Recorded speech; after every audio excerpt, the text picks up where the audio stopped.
Hello, everyone, and welcome back to the Between Realities VR podcast. It is the podcast of your dreams, and we are so happy that you are here dreaming along with us, everybody. Blah, blah, blah, blah. My name is Alex. Alex VR, I sometimes go by. I am co-host of this magnificent broadcast, and I am joined alongside the other host, the other co-host, who joins me every week, or do I join you every week, Skiva?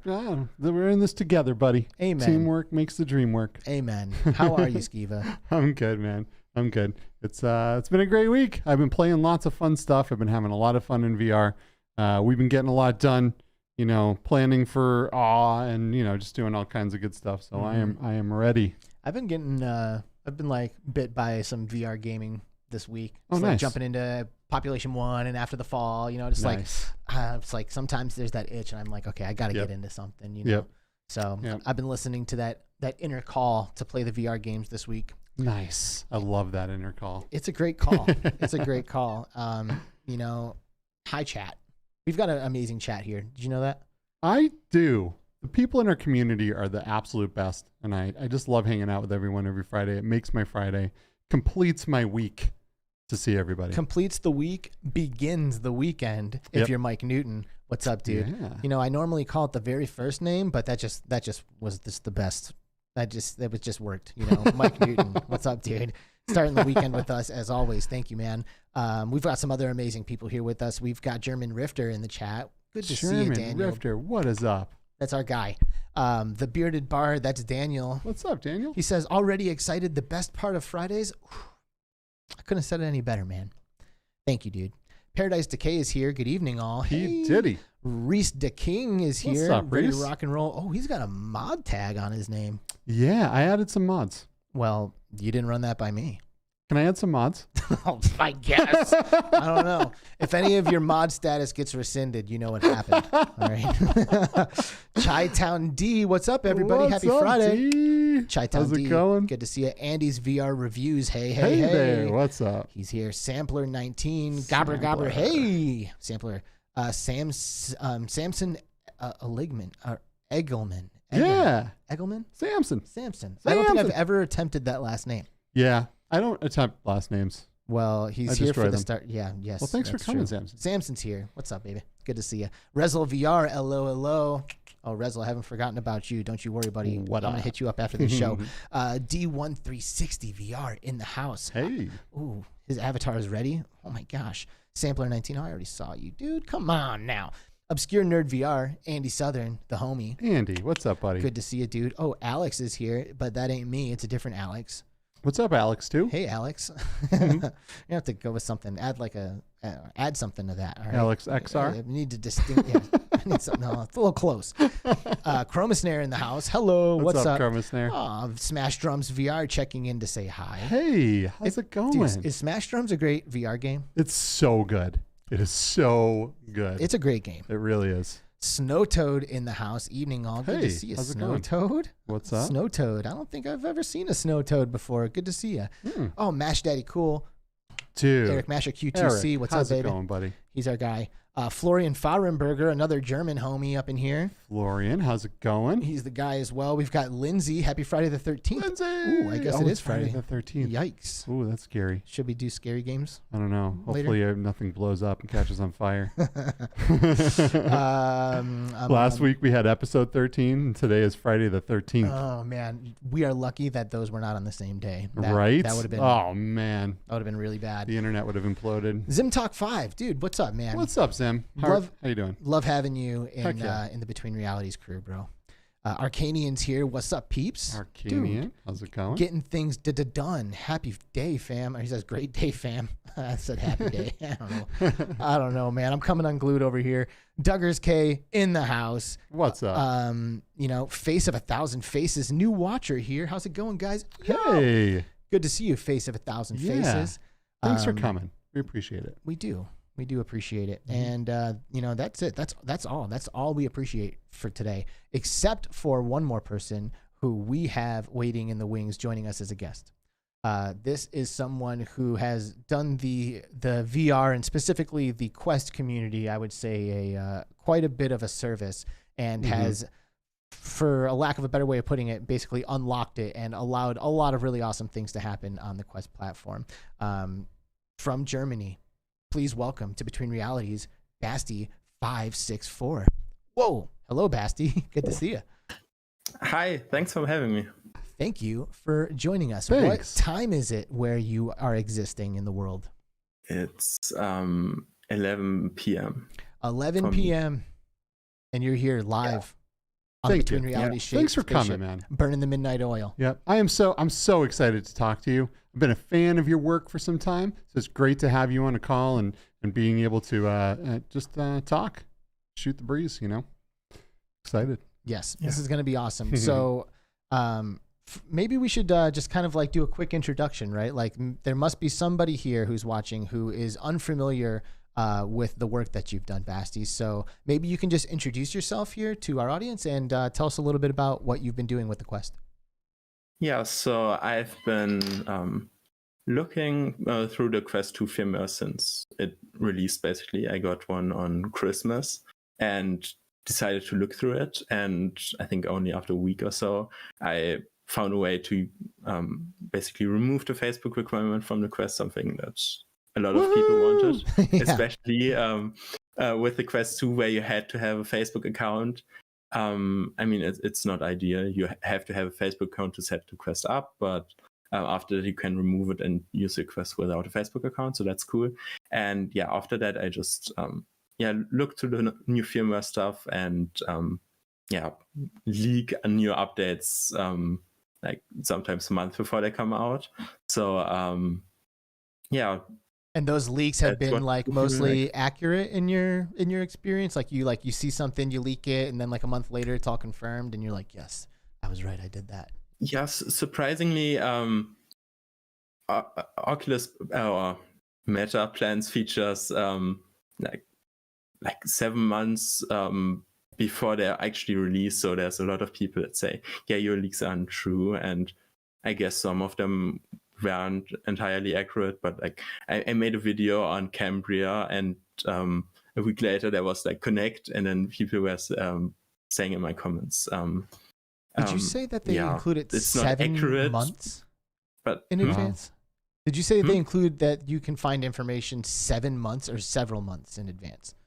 yeah, for example, the Space Sense feature, where you can, if you move close to something that's not your guardian, it shows like a little rainbow outline of it. And I found that like that's one of the earliest features I found. I think I found it back in 2020, Wow. and they only released it like a few months ago. Wow.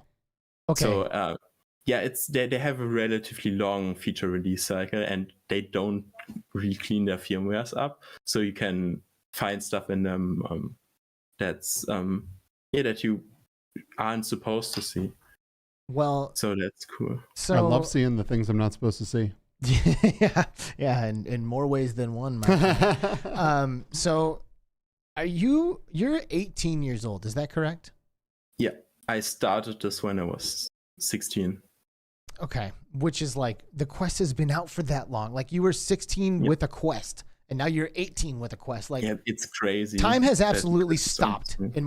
in my whole perception of reality. Like I don't see years going by. Like I'm just sitting here, and then all of a sudden you're like, oh yeah, the Quest has been out for 3 years, and I was 15 then, and now I'm 18. Like, whoa, because like 15 to 18 is it's pretty substantial. Like those are some important years. 16 it was. Oh yeah, 16 to 18, 16 to 19. Think those are like pretty transformative. Here I am in my 30s. Like what's 31, 34? Like it's like no difference. So it's crazy to like watch these years slipping through my fingers.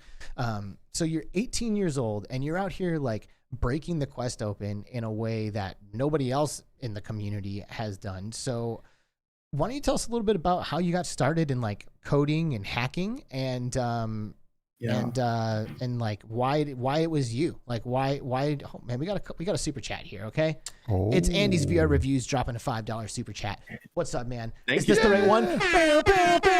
Oh my gosh, I figured out the buttons. I'm amazing.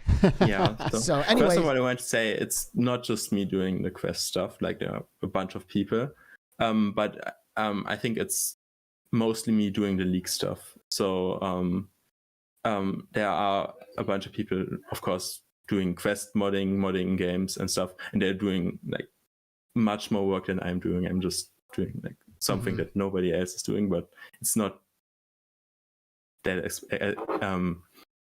yeah. There's more people involved in this situation. We have also a few people looking and how to break the quest and stuff like that. But it's mostly me who has a YouTube channel and doing that stuff. Of course, I'm doing the research myself, but there are also other people. So how I started hacking. I think it would make sense to start how I started doing stuff with computers.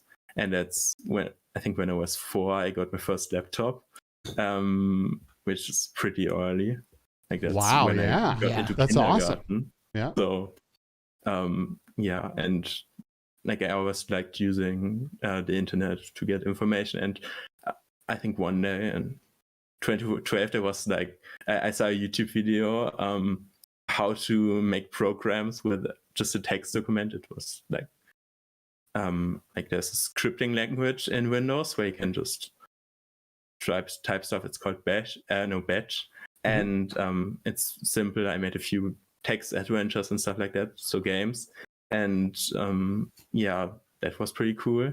And then I like half a year or like a year later, I learned other languages because I just wanted to learn more. And like how old was I? Nice. I got into like 8 or something, and then you have unlimited time. I was doing this on my grandpa's PC back then, because I broke my own PC, which I think at a birthday party. You like spilled some apple juice on it, like at the birthday party, like the superhero kicked over some apple juice because you're 4 years old sitting there on a laptop. Coding. That's awesome. I got my kid a laptop at 4, but she is not as into it. Do you know what I mean? As Basti is, for example. So that's pretty awesome. Yeah. Really cool. Yeah, I think. Someone else actually donated. All right, call it out. Call it out, Basti. Thank you for the donation. Let's get the donation train out the station. Choo choo. Choo choo. Reese the King with the 449. That's the mod tax. We're gonna expect that every single episode. Bow, bow, bow, bow. That's right. So thanks, Reese. Appreciate you. Thank you, dude. Well, so are you like a gamer? Are you a hardcore gamer? Like, did it start there, or have you just been interested in tech, or is it both, or how did this happen? It's both. Like, I don't know if you can call it gaming, but like on that laptop, it was running Windows 98, so it's limited. But I played a lot of point-and-click adventures, so that was fun. Nice. I did Space Quest, King's Quest, stuff like that. No, it's German productions of like they ported books and stuff, and oh cool, nice. Yeah, audiobooks to games, and they actually made it really cool, and it's like basically a story into high quality. Sadly, like the studio that made them all vanished like some time ago. I know the DVDs are like worth 10 times as much as when I bought them, and you can't get most of them anymore, which is sad. But like, yeah, wild. Most of the stories are like German, so you like there were TKKG, what I think the translations. There was like had like a bunch of stories. Also like Löwenzahn, that's a kids TV show. Like they're really cool. But I also wanted to and that's also why I wanted to figure out how to make stuff like this myself. So that's also why I was interested in the YouTube video I saw. And I taught myself how to program when I was about 8. Yeah. And wow. I always had like a hacker mentality. So like one time I figured out how to bypass the password on the computer of my parents and stuff like that. Or any restrictions. So that's Yeah, it started just by covering all of your internet history tracks and making sure that your parents couldn't follow all of your behaviors online. And then from there, you figured out how to unlock quests. And It's actually only to like install stuff because I wasn't administrator on the home, PC we had. So that's the reason. And then I found like cooler software like Convoot. You flash it onto a USB stick, plug it in, boot from the USB stick, and then it removes the passwords, stuff like that. And I want to figure out how that works. And yeah, I remember I've used that software too. I was into IT, and I'd have to crack people's machines to get them back in. And I was also, into PCs growing up, really young, but never got to the level of not programming at 8 years old. Nope. I mean, most kids barely grip a video game controller. Yeah. I mean, well, not about when we were growing up anyway. Nowadays, people get into video games and computers a lot sooner. I mean, the internet's been there for Basti's entire life. Yeah, true. That's true. It's insane. Yeah. You know what else is insane is this $20 super chat from WrestleVR. Wow. Holy smokes. What's up? Thank you so much. Saying Basti and Between Realities equal unsung VR heroes. Yes. Well, I hear you singing, Rezel, so thank you, man, for your support. We got Nathy in the chat, too, saying absolute legend. I think he's talking about you, Basti. Heck yeah. Thanks for stopping by, Nathy. Always a pleasure, dude.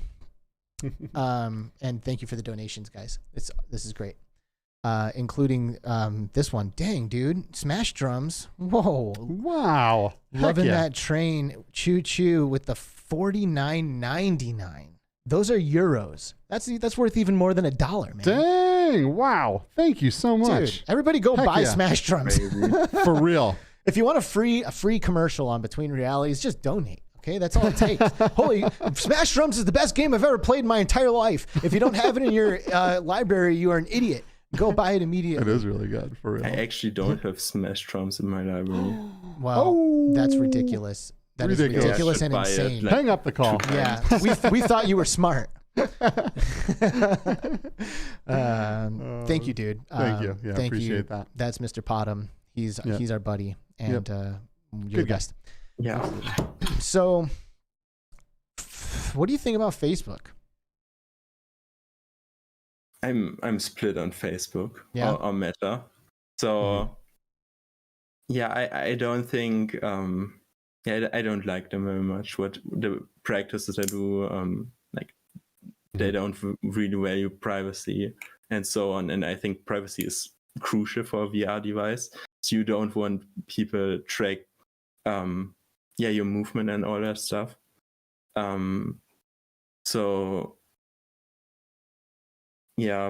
on the other hand, I really like what they're doing. It's that they're bringing cheap VR devices to the masses because there's so many new people in VR that you can interact with, and it's like cool that I can talk to people and they know what VR is, because like a few years ago, like maybe people had a concept, but now people can view VR let's plays or stuff like that on YouTube and know what it is. Actually, like VR let's plays was the first time I learned about VR. That was in 2013. It was crazy. Wow. I watched back then it was two German YouTubers playing Minecraft the Dropper. If you don't know what the Dropper is, that's a Minecraft map where you just fall from very far down and you have to hit a small area and everything is gigantic. And I thought it would be really cool to play this map in just be there because it's just gigantic. And since then I was interested in VR, and I think that's something that's great because you can share videos from the quests, and they made it more social so they can view it on a TV, because like if I plug any other headset, it's hard to share to a screen and stuff, and on the Quest it just works. I can just screencast it to a Google stick or so, how I call it, Google TV stick, like a Chromecast, whatever. Chromecast, that's it. And with other devices you can't do that. So that's obviously that. Then Facebook Green knows where problems of our other VR headsets is. Like never had a broken Quest 2 controller or whatever, and I had heard so many people have broken controllers on other devices. Like I have so many friends, VR friends that have an Index and then just have they say they're broken like 3 times or something. I have been through 5 sets of Index controllers. Do you see that frying pan hand though? Like it's like a bear manipulating those things. Yeah, I've been through 5 sets of controllers. I've been through 2 headsets and 2 cables. And the Index is great, and I use it all the time. I use it more than my Quest, but it breaks a lot. And it would be phenomenal if it were just a headset that was like really rugged and didn't break. You know, it'd be probably the best headset. But it's a hard thing to recommend to someone to go out and spend $1,000, get all this stuff, and be like, by the way, every 6 months you're gonna have to go through an RMA process. Well, you never would, unless it was someone who was like so anti-Facebook, they were like ahead of the curve, and they're like, nope, I'm definitely not getting a Quest. So what else can you recommend me? Then you recommend a Valve Index, you know. But yeah, and you know the whole Meta thing, I understand exactly what you're talking about, right? Because on one hand, VR wouldn't be where it is today. They are, Meta is dumping tons of money into research and development, making affordable VR headsets for the masses to use. On the other hand, they're kind of that creepy, no good uncle that brings you all the fun toys and then, brings you in the back room. It's not good. Like they take your data, they can identify you within 5 seconds of using a VR headset. Like, this is pretty substantial data. This is your bio data. This is what makes you you. It's your voice, it's your movements, it's everything. Soon to be where you're looking and what you're looking at and how your eyes work. Like this, it's a lot. It's a lot to be concerned about. But one of the important things here is to, like I always say, we just gotta be aware and we gotta let people know that this stuff is happening. We don't necessarily have to stop using the products, but people that don't want this to be a thing, they know, and they can go get a different headset, right? We have, competition coming in the mobile market and stuff too, so we'll see. But I totally get you. I'm so conflicted with Meta all the time. Yeah, so. Like on one hand, you can do cool stuff. Like I like playing, I think people are going to hate me, but I like playing VR outside, which is not good for right lenses and stuff. But you can't do that with other headsets, not even if you have a Y-Gig adapter or something, because my PC is here in my room and outside is like 12 meters further to my left. So, it's you can have unique situations and you can bring the Quest pretty much anywhere. Like the only problem is you can't use it in complete sunlight because tracking doesn't work. Yeah. But like you can use it everywhere, and with other headsets, it's like also pain to set up most of the time. Yep. So, before I ask you this question, Duggars K flying in with a 551, but what I think are pounds super chat, saying helping to keep the UK train building up steam. Choo choo choo choo. Dude, thank you, man. So much. Thank you, Duggars K, for being here, being in our community, and donating to keep the Between Reality ship in orbit because rocket fuel is expensive. It is, and just in case you guys are wondering whether or not your donations are like valuable and like worth it and like helping the show, they 1,000,000% are. Like we are like for real constantly making decisions that like are helping the show. I'm like, oh, you know what? We can actually use Between Reality's money to purchase this equipment that we need, and that all comes from you guys better and content and Patreon. So thank you guys so much. Thank you. You're the best. So I'm curious then, when it comes to this Facebook account removal situation that you have discovered and shared with the community, like, does this like, first of all, like how legit is it, right? Like let's say I am just not a fan of Facebook, but I love the Quest and I want to kind of keep using it as I normally can. Like, what do I have to sacrifice in order to like do this Facebook removal procedure? And is it protecting my privacy if I do that? Okay, so you have to sacrifice pretty much most of it. So you can't use the store anymore. You can't use leaderboards, of course, and like Oculus Move. You can't track your movement statistics. You can't chat with people on Facebook. But if you dislike Facebook, you're not going to do that anywhere. So that's okay. But what you can do is play all the games from SideQuest.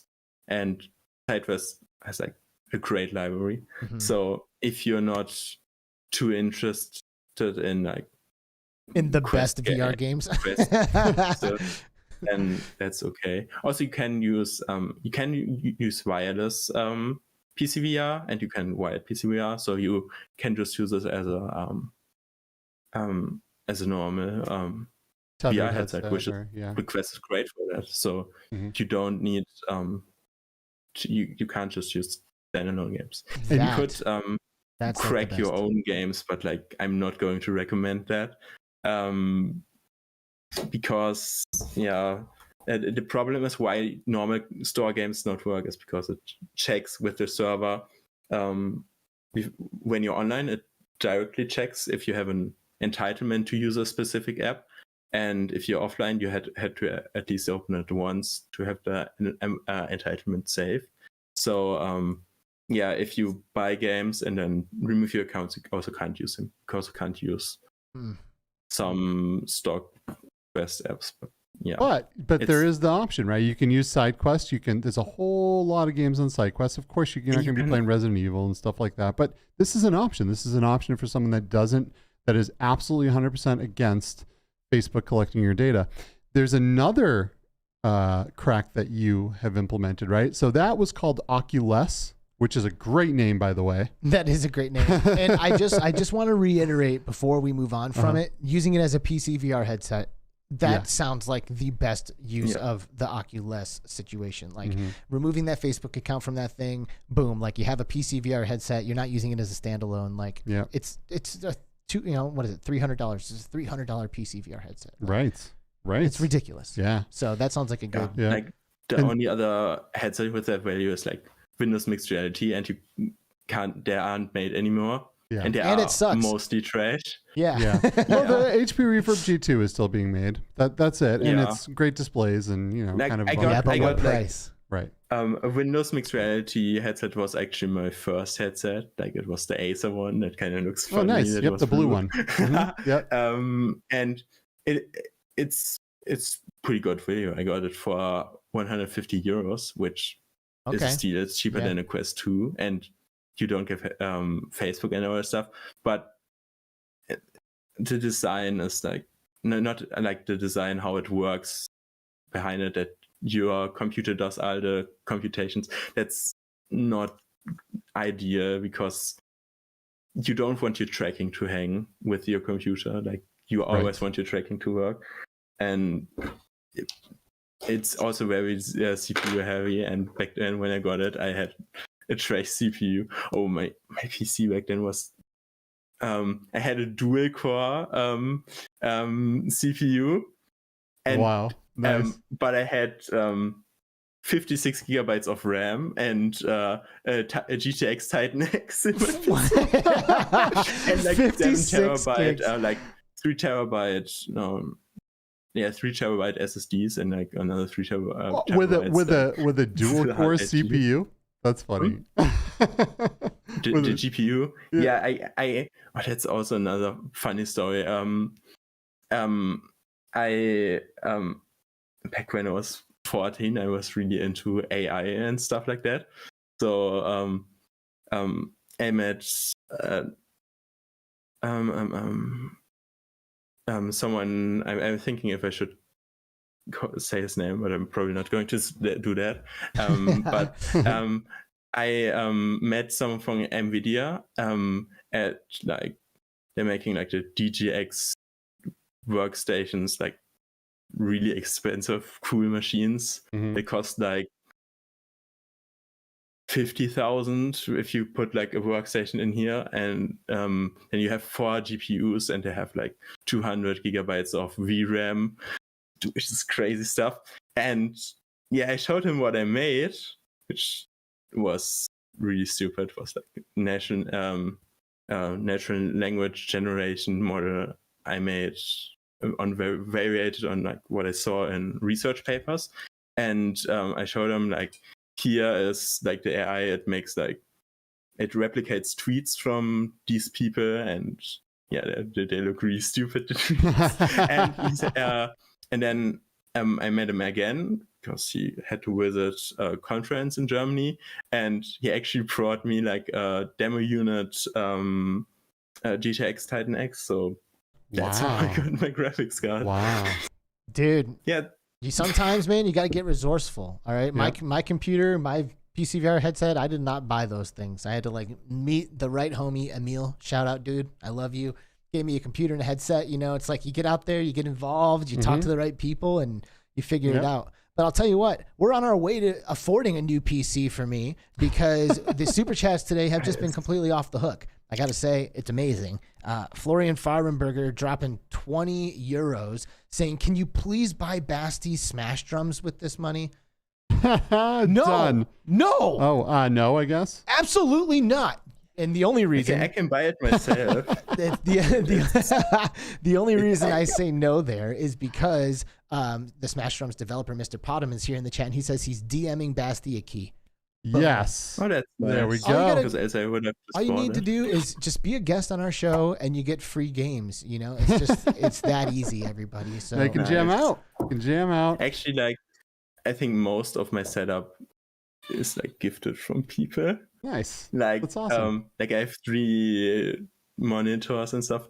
People, I have like then there aren't the greatest. They're like just some Dell monitors. Yeah. Like they're still pretty good. Like you take what you can get. Like when 100 euros or something when you get them. Yeah. But like also my workstation is, I think, almost everything except my a backup hard drive I have in it.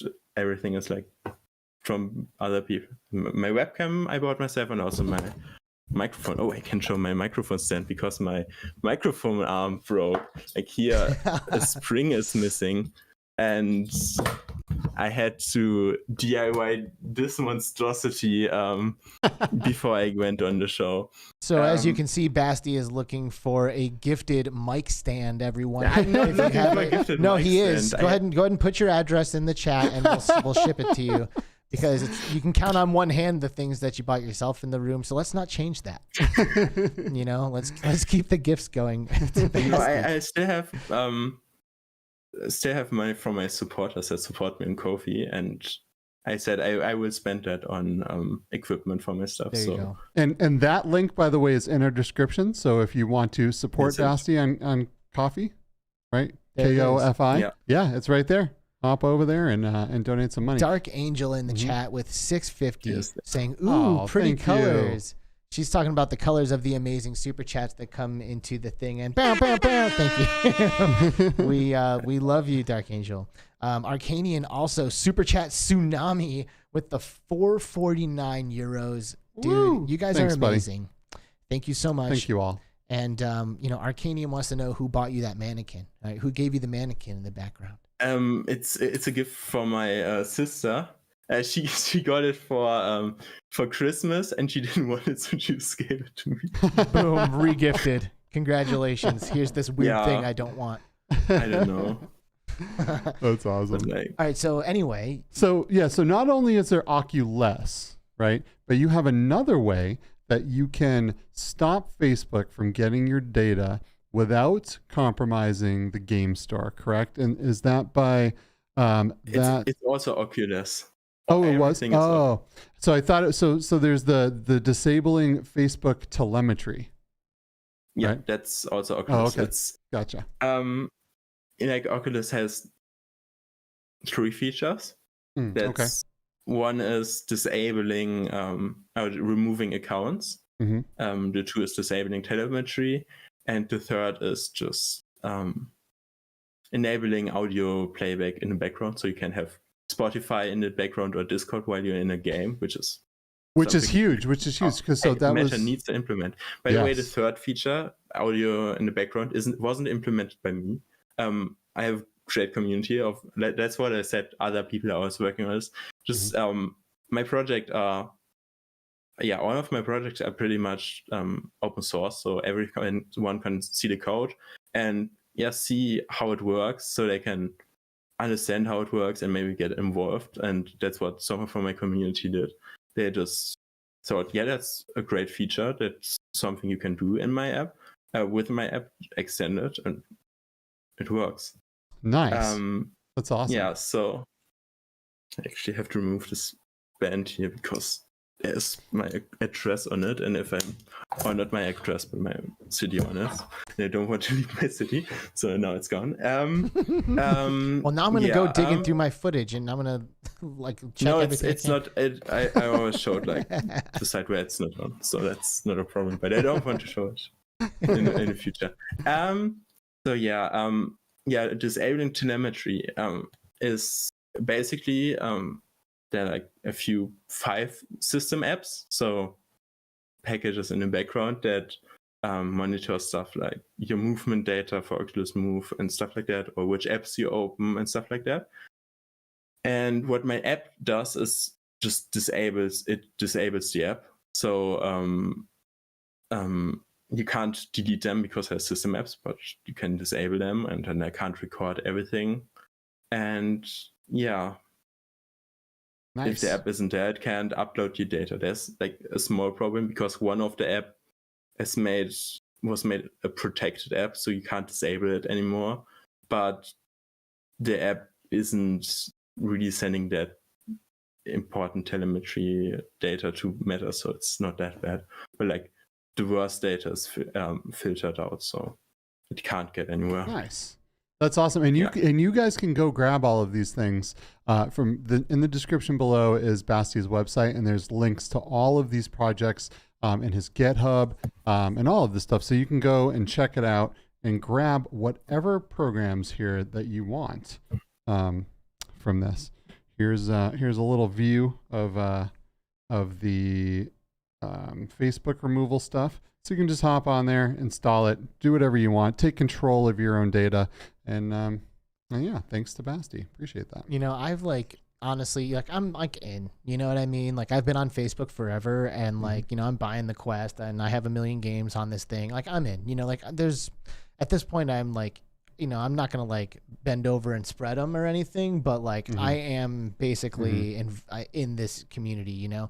So I'm not really like attracted to the whole remove my Oculus Facebook thing, especially if it's going to make it harder for me to use, right? Being a VR person, that's just not in the cards for me. But I did absolutely do this Discord thing. Like, I think that is completely awesome. And I'm curious as to like how many hoops had to be jumped through in order to make this thing happen, right? And like, why do you think Oculus doesn't have this like ready to go if it has the capability? Like, why do we have to hack this thing in order to use Discord? You know what I mean? It's actually a good question, because like first you would think apps running in the background, that's maybe not good for battery, but the impact is minimal. I tried it a few times and you really see no difference. I think the main problem is that there is no media player for the Quest. So how are you going to play stuff in the background when you have nothing to play in the background? You can't even play your MP3 files or something. Something that I would wish for is if they added 2D apps to their store, or I think they started adding them. I'm not sure. Yeah. What's funny is I actually know less about like normal features, I think, than many people. Because I think I like just recently hit a point where I spent more time looking at Quest's updates and code than just using the Quest. Yeah, I think it's the problem. They just have no media player, so there's nothing you can play in the background. Well, plus, you know, if you're going through Facebook and Meta's their system, like their party chats, right, where you connect up, and you know it's supposed to work. It doesn't work great, but yeah. Then they can record all your stuff. They know what's happening. They can, you know. They can grab that data too, and it might not be as easy if it's going through a third party like Discord, which Discord is the standard. I'm on Discord all the time. It's one of the greatest programs ever made. It's amazing. Sony recently integrated it onto PlayStation. Oh, no way. Yep. Sick. Very cool. Well, I love Discord. I'm a huge user of it, and I didn't actually load this up on my Quest yet, but I'm definitely going to, because I'm always like connecting like my phone with Discord, putting a headphone in one ear and my Quest headphone on the other ear, right? So I can hear my friends. Because a lot of the, you try using the Oculus Party Chat and sometimes you have okay luck. A lot of times you don't. Then you go into a game, that game starts to fight for the microphone. You have audio issues. So it's not the best solution, but I mean, I think Meta is really trying to get you locked into using their stuff. Because then they have 100% control. That's probably it. Because the reason why I scrambled to put Discord on my Quest is so I could play Beat Saber with myself on the Steam version upstairs. So I want to be able to like talk to. I was actually so Brittany and I could play some Beat Saber together. Like put her on my Quest downstairs. I go upstairs and play on the PC.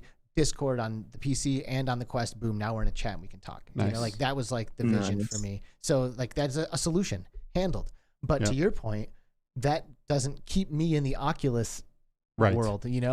Their solution would be for me to go buy another Quest and buy another copy of Beat Saber. Right. Exactly. Exactly. That's exactly right. And then they can take your voice data and they can know exactly what you're saying, because that's another thing, right? Is they're monitoring, especially for things like Horizon World, because they want us all in Horizon Worlds. They want us using their metaverse and their cryptocurrencies, and they want to control 100% of everything. And if you are going around their solutions, they are missing pieces of data here. They're not able to, maybe truly record the audio and pass it through their, whatever AI they're using to kind of like tag phrases and do all of these things. So, they want you in their ecosystem all the way in every single application. So thank you for enabling Discord in the Quest. Like I said, that wasn't me. That was just someone that added it to the app. But it was something I want to say, like every version or so, every second version or so, they just broke Oculus on the beta versions, and then in the final release they improved it, and it's again with V40 they broke the setup process for Oculus. So if you've set it up before, you can still use it, but you can't set it up again. Like maybe they're going to fix it, maybe or they're not going to fix it.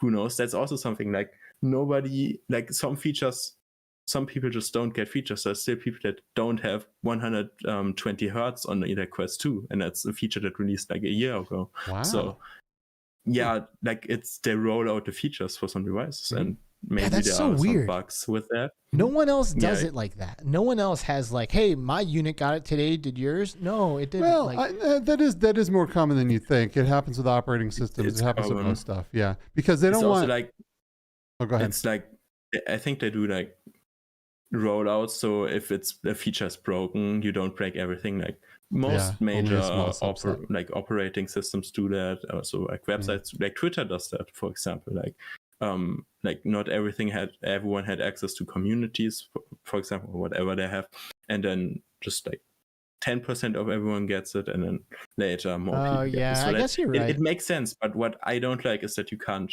override that function. So you can, like, I really want to have this feature, so just let me have it. Like you can, of course, enter like the beta update channel, but you're still not guaranteed the features that you get in the beta. So right, and then you can't go back. Right, from what I hear, go back. Right, they have rollback protection, so you can't downgrade your firmware. That's like it makes sense. So if there's like a root for an older version, you can't go back and just root your quests with that. But on the other hand, it's also pretty sad. Also, I'm seeing like my name mentioned in chat, like questions. Yeah, Maybe there was one that I actually answer. wanted to pull out that says, have you guys changed the way that Facebook is doing business because of what you've been able to do, or are you guys someone that Zuckerberg is just going to ignore? They have patched stuff because of me. Yeah. I've found a few security flaws and also bugs, that safety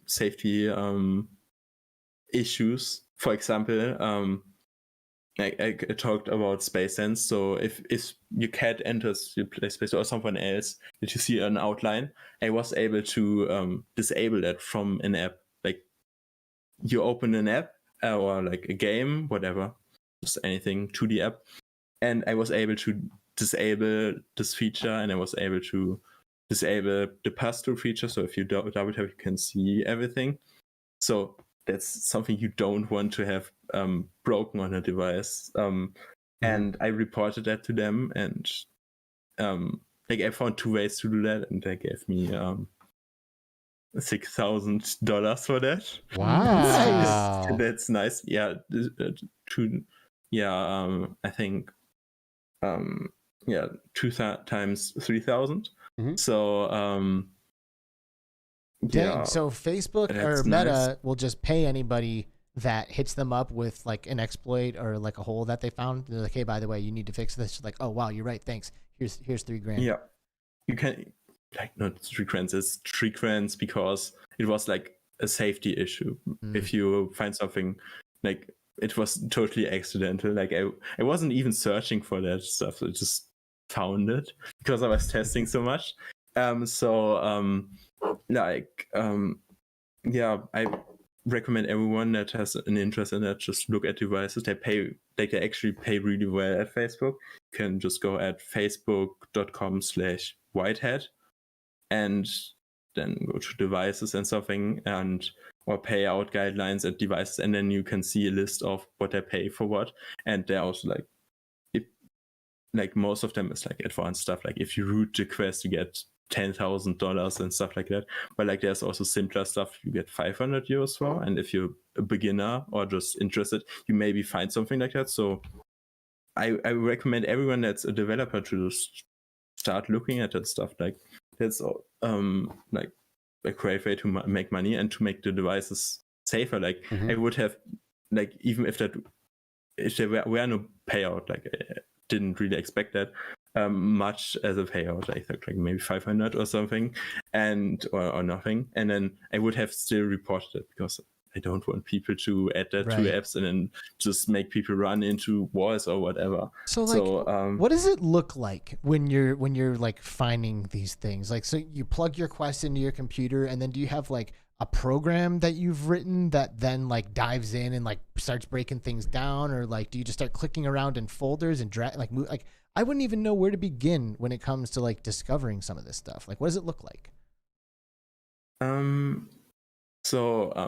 Because the Quest is based on Android, the apps have to use some kind of Java to work. So and Java is a pretty easy to understand language. And what's good about Java, it's easy to so if I write code, it has to be turned into a program or an app, and that makes it unreadable. It's not recognizable anymore. But the good thing with Java is you can pretty much get the original code from the app out of the app, and with other languages you can't do that.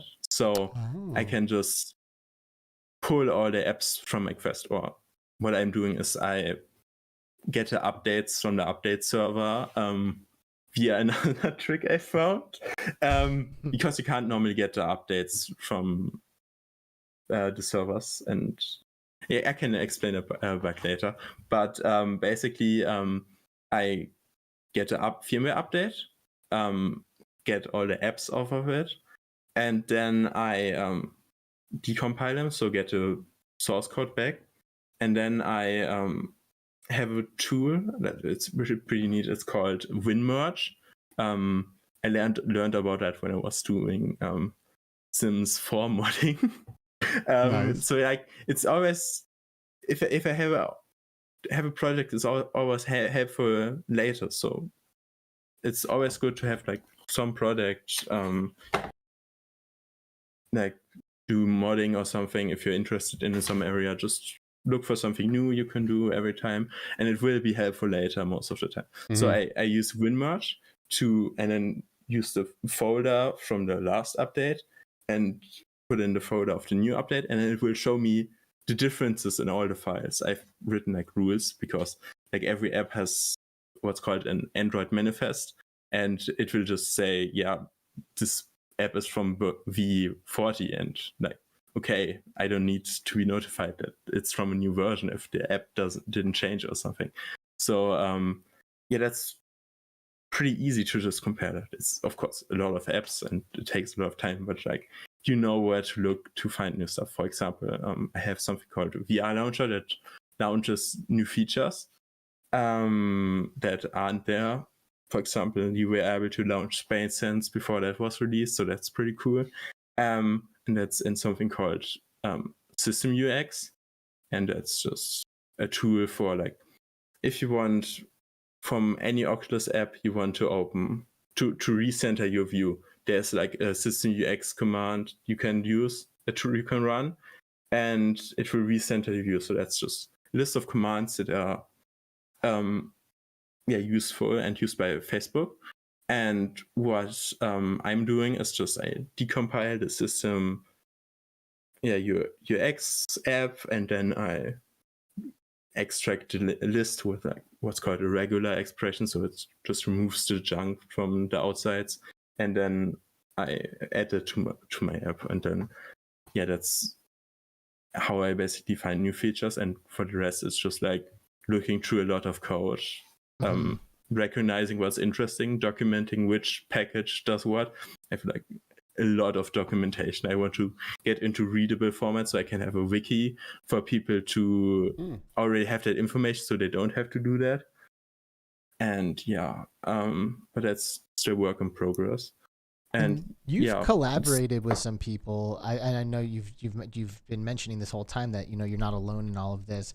And D1360 VR brings it up in our chat saying, "Didn't you leak the Cambria video? Was that you? Did you leak all the Cambria stuff that came out?" Yeah, I leaked some of it. Also, like the Cambria model, which was actually someone from the Quest Homes Discord found. Someone of the admins found a way to render it. It's like, okay, I have to go a bit back in time. Okay, so I and Samulia found a way to talk to the update server. Samulia had a jailbroken Quest 1, because you can actually jailbreak or like root Quest 1s if you are in a very specific range of Quest 2s. That's like V18 or V12 or something. We are on V40, so it's old devices, 2018 firmware, something like that. So you can't really find them anymore. And he was able to extract what's called the device access token, which is just an identifier of the Quest. And without it, you can't download updates from the server. So that's something, if you don't have the device access token, you can't download updates. And if you're not rooted, you can't get the device access token. So you can't really get updates. So that's a thing Meta did, so they can't easily get update files, because you can do a lot of stuff with update files. So, and he contacted me over Reddit, and we figured out that you can actually download Quest updates that don't match your device identifier, because it's like different from a Quest 2 is like registered on the server as a Quest 2 and not as a Quest 1 or a Seacliff, whatever. And we figured out that you can just replace a tiny bit of information in the request that's sent to the update server, so that we can download Seacliff firmware images from the server. So we basically downloaded firmwares from a device that didn't exist. People at Meta Security had a fun day trying to figure out how that works, and probably had to do a lot of meetings. They patched it in under a week, maybe, which is really fast. So yeah. I mean, when you find this, are you laughing maniacally? Look at what we've done, you realize that you're making work for these people, but it's in the name of getting information out there. Is this all this going through your head while you're uncovering all of this stuff? No, it's just curiosity. I just want to know, how does it get updates? How can I get updates even though they don't want me to get updates? So, yeah, there was actually a very, like, I say I don't have a rooted Quest 2, but I still was able to get the device access token. So I had an idea, because I know they're using a logging library. Like, the Quest basically goes to an URL to download the file, and in the URL is the device access token. So maybe I can get the Quest to get a request to fail to the server, and then a logging library will show me the whole URL, including the device access token or the device identifier in the ADB console. And that's, I found a way to make the SSL certification phase, so like they're signing stuff, so I can see what's in my connection. That's what every browser does. If you have like the log symbol in the top of your address bar, that's what the Quest does. I found a way to manipulate the signature stuff just so that it fails. It's nothing interesting, but then it says critical error, something. Here's the URL you requested. Maybe debug that, and then I had the device access token, and now I can download stuff. And nice. Yeah, they patched that, but like, it doesn't matter. I don't have one, but like Samulia has like, what, like a few quests. Like, I think he bought like 40 Quest motherboards or something. Like, he's insane. Like, even more than I am. I have like 2 Quest 2s, and he has an Quest 2 on an old firmware which isn't patched, so he can just get new token, get firmware, and then he just gives them to me, and I can analyze them, and he also analyzes them. Sweet. So there's like more information potentially coming that you guys will be able to get by using this old firmware Quest that can connect to a server and pull back info that you can then go and dive around just download into. updates. Like, it's nothing special about the Quest. Actually, this one is a very special Quest because it's rooted. Oh. But it's bootloader unlocked.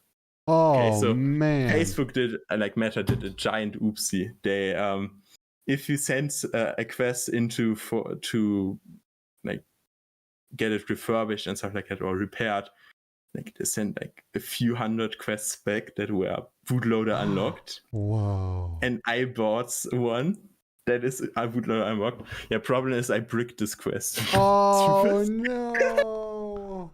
Yeah, I need to learn how to desolder the flash chip on it.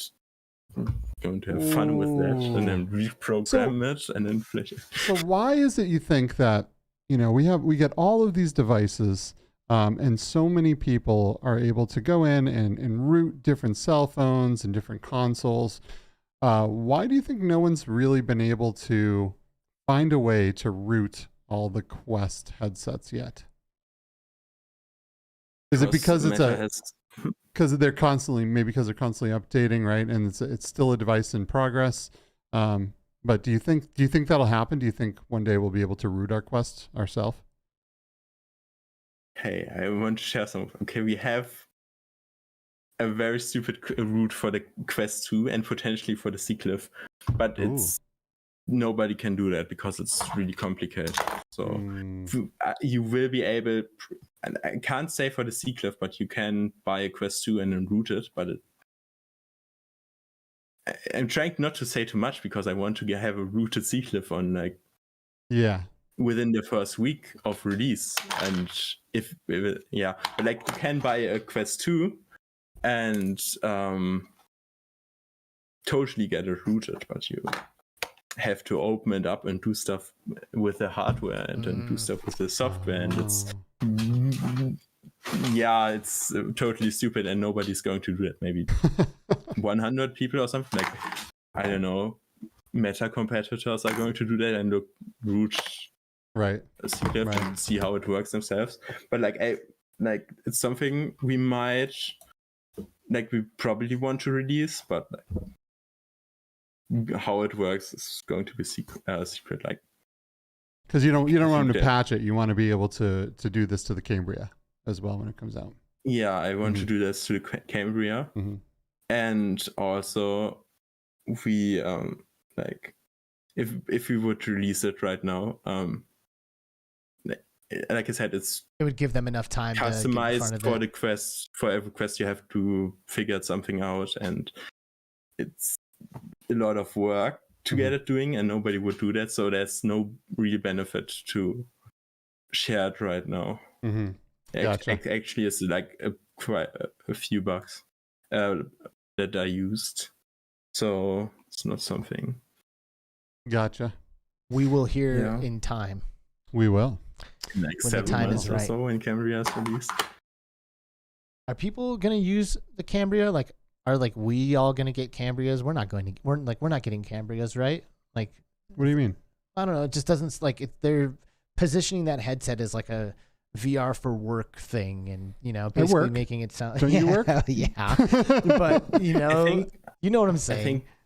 I think the Cambria could be like something a lot of people wanted the Index to be, like a no compromise VR headset, because like if Face or Meta keeps up the build quality of like their headsets, and it's going to be as good as a lot of people expected, and it's going to be around $1,000, like an Index, for example. Like I think there are a lot of people that are interested in VR that are just going to buy the Cambria.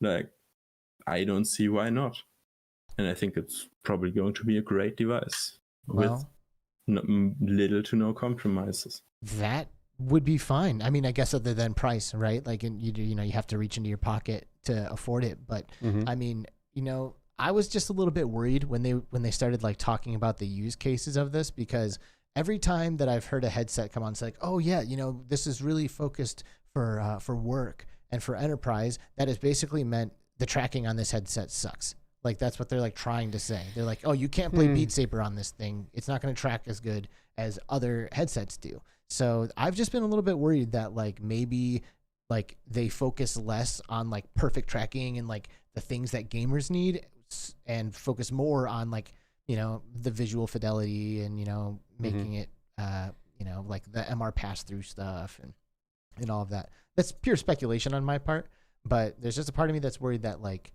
we'll play it and it'll be like, oh, okay. Well. Yeah. Well, like in this video that I'm showing right now, right? They're talking about how you will be able to have full color pass through, but be able to bring up many monitors on your computer. So you're not limited to physical hardware monitors, things like that. There's, I think this is, to me, it's almost more like a dev kit that you got to pay for too, right? Because they're introducing all these new features, and they have these great micro OLED displays and pancake lenses and these new features and batteries on the back to weight the headset properly. But they do need people, devs to buy these so they can then start creating even better looking and better working mixed reality and augmented reality, right. Or like applications just like for this stuff. Fun and functional. Not just like showing off what it's capable of, which is really like all we ever see when it comes to that stuff these days. It's like, hey, look what this can do. Hey, look what this is capable of, but not like, hey, look at this incredible AR MR game. Like you're gonna love this thing. Right. What are your thoughts on all of the like VR, mixed reality, augmented reality stuff that they're doing with the Cambria, Basti? Yeah, I think like a long time I was like bit skeptical about if AR is really cool, but like I've seen the video of Mark Zuckerberg using the Cambria model or whatever secret headset he was wearing in this video, like that released like 2 days or 3 days ago or whatever. And I must say it's pretty cool. Like I think it's better than I expected and already further than the technology than I expected, but I wouldn't buy an AR headset. Like I don't see why I would need it, but I think it is really cool to integrate stuff. Like if I want to, I just don't see it why I would need AR. Maybe if I want to play with other people, but most of the time when I'm playing with other people, it's like either in VR or like without a headset on. I feel like So- you are like taking my thoughts out of my brain and saying them for me. Like that is exactly how I feel about AR. Like I've yet to see like an AR headset or application that I'm like, oh my gosh, yes, I need that in my life, you know, like every day. And I would almost always rather be in a fully immersed VR experience with all my experience. Yeah, but most of these headsets, you know, right now, the clear lens technology, like the Lenovo ones that we've used, things like that, those are really just AR. But a lot of these headsets are AR and VR combined and being able to blend both together. But until we get to small form factor, normal everyday glasses that provide augmented reality, it's going to be harder, right? Because you're not going to want to walk around the city or go out grocery shopping or something with these headsets, with a big, you know, Quest 2 or Cambria on. Cambria. Yeah. Going through the But there's a grocery store. lot of really compelling arguments for augmented reality. And I think eventually, you know, we will be looking back going, oh my God, I can't even imagine a world without AR now. Yeah, You know, I mean, there's are you excited to like have like some AR stoked. game that you can play in here? Stoked. Wow, Super stoked. that's good. Yeah. Someone needs to be. Yeah. I'm excited. Yeah, I think like once you get to the level where you can just have it created into like glasses or something, Mhm. it's going to be life changing. You can Yeah. just throw up directions to your next door, whatever. Right. Just Exactly. remove people out of your way. Yep. Remove ads, make the world more colorful. Yeah, and whatever. like Google I/O just happened, right? And they showed augmented reality glasses that they're working on that are still in development, but they're using these to be able to they're just normal looking glasses, but then you can talk to someone, and maybe that speaks a different language, and when they speak to you, it creates subtitles in your language in real time, so you can immediately be able to communicate. Or at least understand. I mean, obviously, both people would need to have these glasses for this to happen, right? But we're getting there. We're getting there. You know, Rome wasn't built in a day, and neither is augmented reality. So, I am excited for this. That does sound like a very practical use case for it. Yeah, You know, and I mean, I'll never forget your quote saying that you can't wait for us to go back to being a two-handed species. And it's like, yeah, technically I could use Google Translate to get that done, but I have to pull this device out of my pocket, open up an app, talk into the thing, show you, you know, there's like a bunch of things that need to happen. And if we're all both wearing glasses, we just walk up, pow, like conversation just normal conversation. Yeah, text comes up, like that sounds really awesome, you know, and not having to get something out and hold it and do all that. So yeah, I so see. that would be cool. I think use cases where like normal, like bulkier AR headsets would be cool is for things you can that would take time to organize. So if I don't have like a chessboard and want to play with chess with someone, I could maybe play chess with someone without getting a chessboard or something. Right. But like most cases, if I like to play chess, I have a chessboard at home or something. Right. But like if I'm on a plane or something and want to play a game, you can't really pack a game with you or maybe card game or something. Then you can, if you have like not getting a cheap flight and you have more space, you can play with another person. That would be cool because you don't have access to stuff on a plane. Like, so Google was also limited use case. Yeah. And Google was showing another use case for this stuff where someone was standing in front of a large shelving unit full of things in a grocery store. And they said, okay, show me all the chocolate that is dark chocolate. And then all of a sudden, boom, boom, boom, they were all highlighted.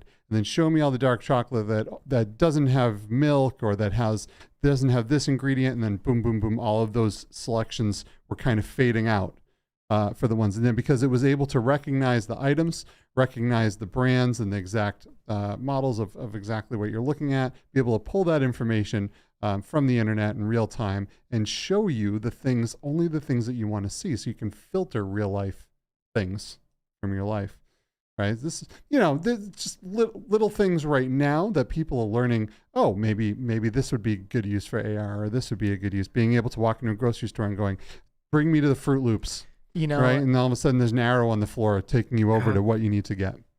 And that's cool, but like you could also have like a monitor in the front, like how you have in some McDonald's stores, and just tap what you want. Like, sure. You don't need AR glasses for that. It's probably more accurate to just have like the store do that for you. Maybe have like some size down stores and like everything is storage, and have conveyor belts that bring it to you. Like most of the time, it's like other solutions are probably more practical. Also, like because I don't think like computer vision is like advanced enough to figure out dark chocolate maybe, but like not like if it's like gluten We're getting free there. or whatever. Yeah, but we're getting there because along with computer vision, there, in tandem is being developed artificial intelligence, and companies like Google are making giant strides behind the scenes, and so is Meta and all of these companies. The two kind of go hand in hand. You know? Well, this conversation like really has me like envisioning those like old videos of people like talking about computers and the internet, like in like the 40s and 50s and stuff, and they're like, one day little Jimmy will get his weather without leaving the house, like he'll get weather updates using this machine, and he'll be able to check his meeting, like whatever it is. Like they were looking at it through the scope of the 1940s and 1950s people. They never imagined that one day we'd be using it to like buy and like sell and trade amongst each other freely and use Uber and like could do what we're doing right now. Broadcast like this is insane. Yeah. Like they did not see this coming. Right. So we're sitting here being like, one day little Jimmy will walk into the grocery store and all of the dark chocolate will pop out. Like this, it's like old fashioned like perspective, trying to conceptualize the use case for future technology. And it's like only when we get it is that moment going to click and be like, you know what we can use this for? And then like, boom, something epic happens, like that we didn't even see coming, and it like revolutionizes everything. So it is fun to sit here and speculate, but at the end of the day, we're probably just gonna have to wait and see, and for once sure. it comes, then we see what happens. It's on its way. So I'm stoked. It is exciting. I'm stoked. There are a couple questions I wanted to ask before we get too much further along here, because it looks like we only have about maybe 12, 13 minutes left. We're almost there. Yeah. A little while ago, Basti, people started pinging me like crazy on Twitter. And they're like, dude, did you see what's going on with Basti? Oh, dude, did you see what's going on with Basti? I'm like, what's happening? What's happening? Like, go over to his Twitter profile. And I go over to your Twitter profile, and then all of a sudden, we get, this isn't what I want to show. This, I see, use caution when engaging with this user. Federal Bureau of Investigation, the FBI saying, and I was like, immediately, I'm like, Basti, what's happening? Of course, right? Like I see the FBI is like monitoring someone, so I contact you, right? So I can get put on their list too. But no, but I was super freaked out. And then you ended up telling me that this is just your newsletter. Explain yourself. But explain yourself. I want to explain it. So Twitter released this new feature where you can embed a newsletter on your profile page, and it's just like a banner, and then under it is just like small text saying subscribe or join newsletter or something. And nobody reads that if there's like the emblem of the FBI and then just like the text warning and stuff like that. And it's also like a hack. I set up a new newsletter and to get it to appear there, and I thought it was funny. I lost like 40 followers on Twitter. Well, this says this Twitter user has been identified by the Federal Bureau of Investigation as a domestic terrorist. I'm like, what? I'm like, oh my God, what's happening? Did Basti poke his head into the wrong program and hack the wrong thing? Because this is interesting. He hacked your brain, is what he did. Yeah, he did. And everyone who pinged you. Yeah. It just was a funny joke. Yeah. Or not funny. I don't know. Like, I appreciate it. Yeah, I after on, I was laughing about it, but I was like legit concerned for you, because sometimes when you start poking around through code and you start pinging servers asking for data that you shouldn't be receiving, sometimes the FBI does come a knocking. Do they have the FBI in Germany? I mean, not our FBI. No, we have service. like the Bundesnachrichtendienst and stuff like that. That's like can you get swatted in Germany? People ever get swatted? You can, but it's like yeah. All right, so the FBI is not doesn't. coming for you, and it is safe, in fact, at least relatively safe to engage with you online, right? We're not. Yeah, it is totally Government's not safe. watching us. 100%. I wouldn't say totally. All right, you're over there Yeah, hacking like- quests and getting up in Zuckerberg's business, so not entirely. There are some more questions like in the chat, I think. Yeah, get I them. think someone asked, if I can find it a bit further up. Yeah, Sampler 19 said he's not even domestic. Yeah, like that's what I was getting at. Yeah, but originally I didn't know. I didn't know where Basti was from. I never really looked True until we're like, oh, maybe we're gonna have Basti on the show, and then I found out he's from Germany. Yeah. Right, so you never know. Snow Toad asks, what is Basti's choice of career? I'm assuming I'm assuming developer, but some do it just for fun. Yeah. So I'm not sure if I want to be a developer because it's pretty different actually from what I'm doing, because I want to do something research. It doesn't really have to be something with computers, could also be in science, but like I don't know if I'm good at developing something, because most of the time I would just find something cool and then I make like a shit in the lab, or like it's just a bare minimum, so I'm not really developing stuff. It's most of the time just researching how things work and then make proof of concept how it works. So for example, I looked at how app updates work on the Quest. So if I download an app, where does the file come from? And that doesn't use the device identifier, it just uses your account. So I made a Chrome extension that where you can download the latest APK for an app from the browser, or you can download older versions of the app from the browser. So And thank you for that. I've used that. Thank you.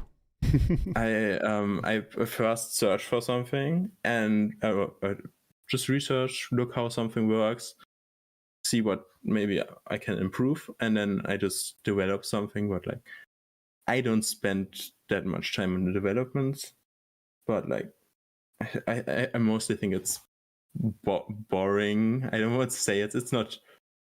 In comparison, it's boring. Like I like learning new things, and I don't know if I would learn that much new if I were just developing apps and stuff like that. But like, like researching security vulnerabilities, or just how things work. I like biology, for example. I like microbiology. I think it's really fascinating how our cells works. But like, that's a whole other thing. Like, I think I'm probably going to do something in technology and. I mean, dude, you've been speaking the language since you were 8. Like that, you've got like the hard part done. You know, like just having like the perspective that you have on tech is, I think, the hardest part. Like at this point, really all you got to do is just like a little push in any one direction, and you're gonna get there. You know, like at 18 years old to like have all the knowledge of this stuff that you already have, I think is quite impressive. You know, and I know you only can see it from where you're standing right now, but like you're ahead of the game at this point. You know what I mean? Like you could like if you wanted to, I think you have everything that you need, dude. Just a nice little push in whichever direction you're going in, and bam, it's yours. Yeah, I actually get like a bunch of job offers in my email, and like I'm declining most of them pretty much because I'm still in school. But like, yeah, I could like have a job like the next week or something, and something that I really like. So that's pretty cool. I was like, Jesus, what some of these jobs pay, it's crazy. Like recently got a job offer like for like I talked with them on like a call and just say like I said, like I have little development and knowledge and stuff like that, and yeah, we just like be like your reverse engineering and stuff like that to help us implement stuff, and yeah, they were offering like 100 I think 170,000 a year or something, $1 a year.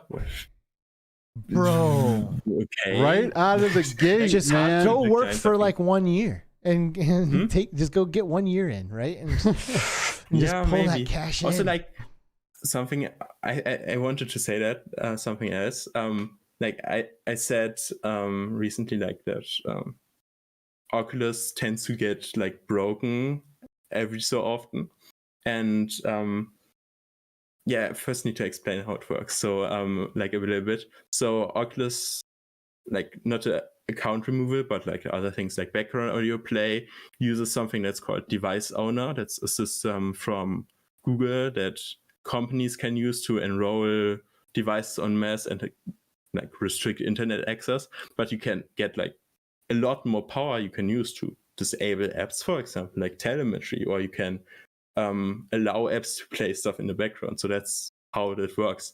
And of course, like there are mobile device management companies that are there for other companies. Like if I have a company and I have like 50 Quest 2s or Pico Neos, whatever, and I want to manage them and like set them up, install apps on them, there are like companies that need that functionality, and this functionality, like the device owner setup, so you have control over the devices, is what Oculus Meta tends to break every so often. So I from another company, not the one that gave me the job offer, they said, do you have an idea how you can speed it up, the process? Because you have to set up Oculus, you have to go into the settings app and then go into sub menu, and then you have to remove accounts and enter a command. And I was able to get him away. That one has never been patched by Meta, so that's cool. You don't need to, and you don't need to have any headset interaction. Like, it's unwanted. I think if Meta knew of this thing, they would have probably already patched it. But they said, if you can give us this method, we will give you $5,000. And I gave it to them. They're pretty nice. And so wow. like they're just people. Also, they're like normal people contact me, like not companies that just want some help. Like I helped them from free. I think I would have also like helped the company from free, but they wanted to give me money. So well, I see you're very active in all of these other Discords, right? Like the Mysticals Discord, and like you help with all these projects and helping people all the time with their headsets and removing certain things and working on these projects. And have you also worked with Sadly It's Bradley at all? Yeah, he's on my Discord channel, and he shares information how something's called, and then you look it up and stuff like that. It's interesting that you mentioned the Mystical, because indirectly the Mysticals community is also the reason why I made my second video. Like the first video I made was on how to remove a Facebook account. The second video was on Space Sense, or Guardian Intrusion Detection, what it was called, because I found how that call system works, that you can recenter your view and like open that menu, and then I took a bunch of screenshots of it, because it says see things inside your Guardian, track whatever, like 3 screenshots, and posted it in the Mystical server. Does anyone know what this is? And people flipped out and tagged Mystical, and then I didn't think like these hidden features are like interesting to people. I think without seeing like a lot of people interested in the Mystical server, I was like, like who cares if there's like this menu that says something? And like Mystical was like, holy shit, no, I don't know what he said. And then the next day he made a video. I sent him like an app to open it. And that's pretty much the reason why I'm still doing things for the Quest, I think. Dude, if there's something that I'm not supposed to know, I want to know it. You know what I mean? Like, hey, guess what? We found this hidden information on a Quest. It's like, oh, okay, I'm listening.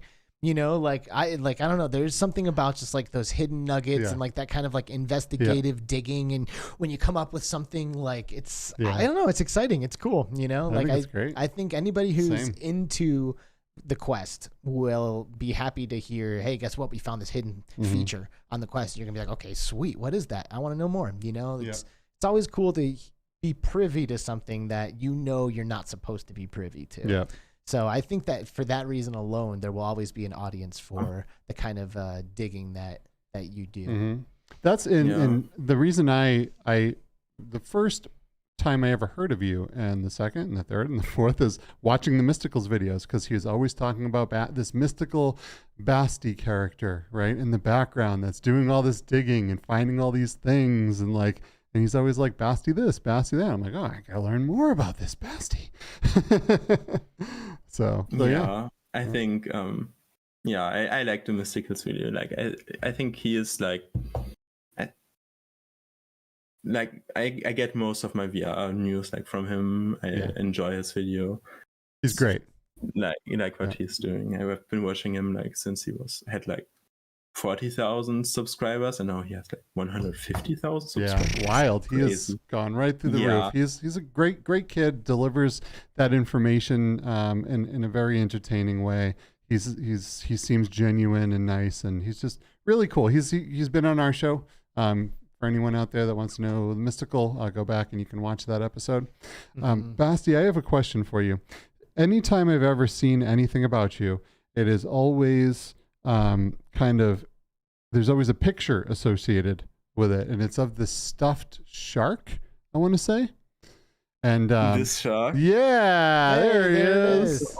There he is. So there's got to be a story behind this, right? I just you have a bunch of them. Oh yeah. Yeah, I have 3 sharks. Nice. And then I have another IKEA stuffed animal on there. We just went to IKEA one day and found this adorable shark, and I wanted to get one. and then it just took over your life. It really did.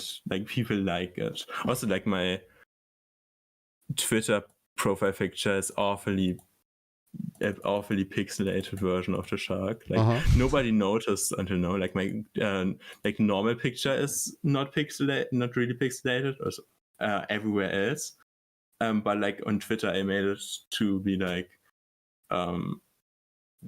really pixelated, because it was funny. I was on a voice chat with a few people who said, wouldn't it be funny to pixelate our profile picture to be to have the profile picture Tim Sweeney from Epic Games, because he also has a really pixelated profile picture, and I think it's pixelated on purpose.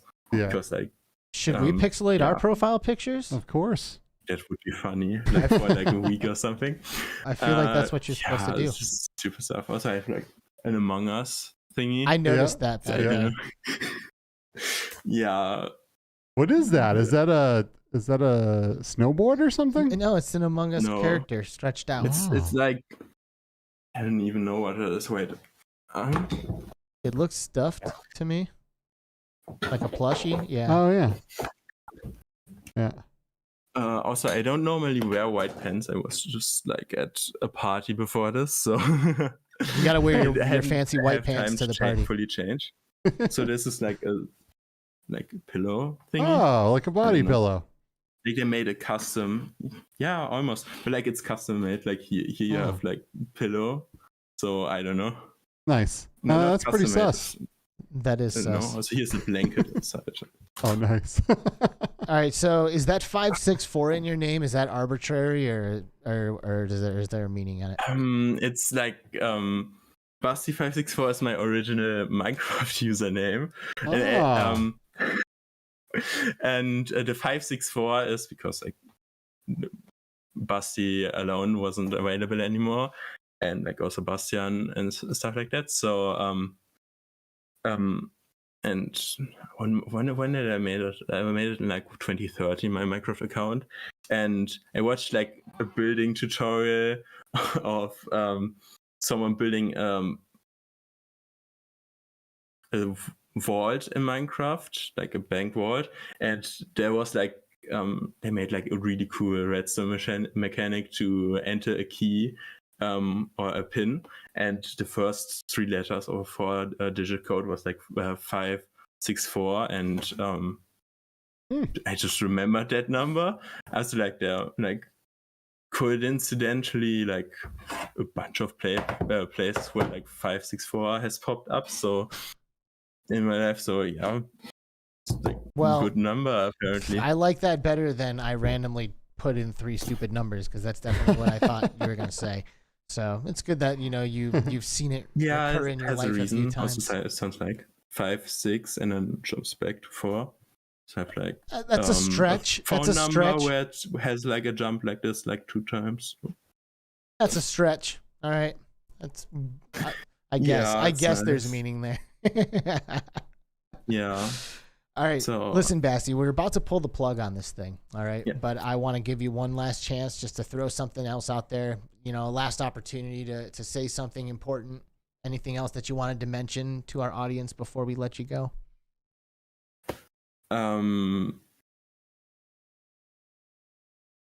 God! Well, the answer can be no. The answer can be like, nah, I'm good. I'm done here. Thanks. Yeah. Just want to say, subscribe to the podcast, of course. Hey, and that's if you right. want, you can follow me on Twitter, or don't, or You have no choice but to follow Basti on Twitter. Yeah. Okay. He's trying to give you an out. I'm saying no. Go follow Basti on Twitter. All the links are in the description. They're also on some of the links are on the monitor below me, but they're all in the description. You can go over there, click sub, click follow. I have to warn you, if you don't follow a lot of people, I like a lot of tweets, so you're going to get spammed with liked by Basti564. like 190,000 tweets on my account. So yeah. All right, never mind. Don't follow Basti, everybody. All they're gonna do is just spam you with likes.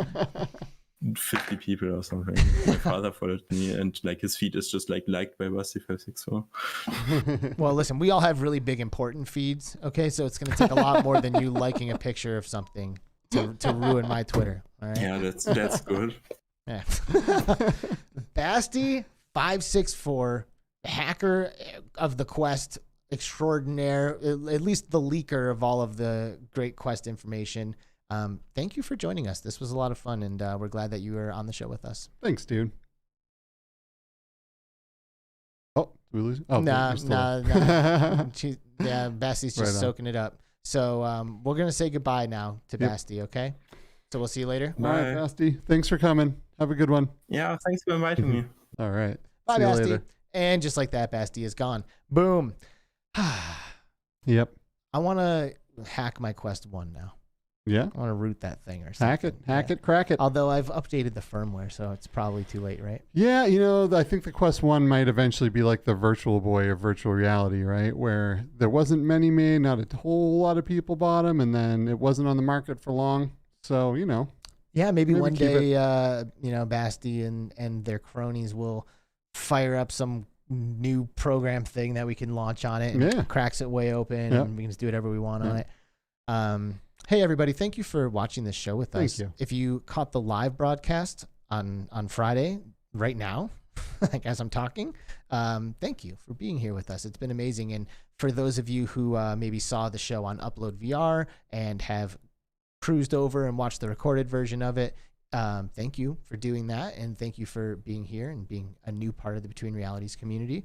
Thank you to everyone who donated today on the show. We had amazing donations from Reese the King and Rezel VR and Smash Drums and Duggars K and Florian and Dark Angel and Arcanian, all donating during the episode today. So thank you guys so much for your generosity. Thank you. We're going to buy like a light or a stand or something, and it'll be because of you.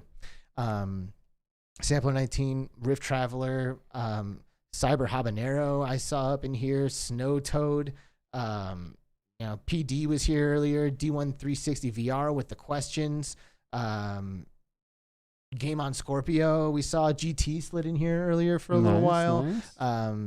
Thank you all for being here and being a part of what we're doing. Thanks. You guys make this all worth it. Do we have a show next week? We do. We have a great show next week. We have Ben Lang from Road to VR, which is kind of funny because this is an Upload VR podcast. Yeah, we're having the head of the competition on, which is fantastic. Ben's a great guy. He's been into VR since the very beginning, and Road to VR is a fantastic news source for all the VR stuff that you may want to know. Of course, head over to uploadvr.com, and then once we've read through all of that, head on over to Road to VR. Listen, you don't have to go to Road to VR. All you got to do is watch our podcast next week with Ben Lang as the guest. Mickey Burr, Andy's VR reviews. We see you guys. Thank you for being here as well. We will see you all in a week from right now with Ben Lang. Heck yeah. That's it. Let's do it. All right. On with the weekend. See you guys in our Discord. All right. Bye-bye.